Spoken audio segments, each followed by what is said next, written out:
Hello, in front of me I've got ASUS ROG Raikiri II.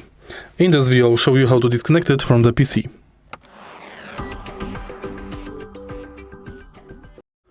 To disconnect your controller from PC, firstly establish how you've connected it.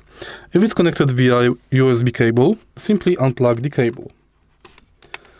If it's connected via 2.4G adapter, unplug the adapter. If it's connected via Bluetooth, simply go to Bluetooth settings and select your controller, then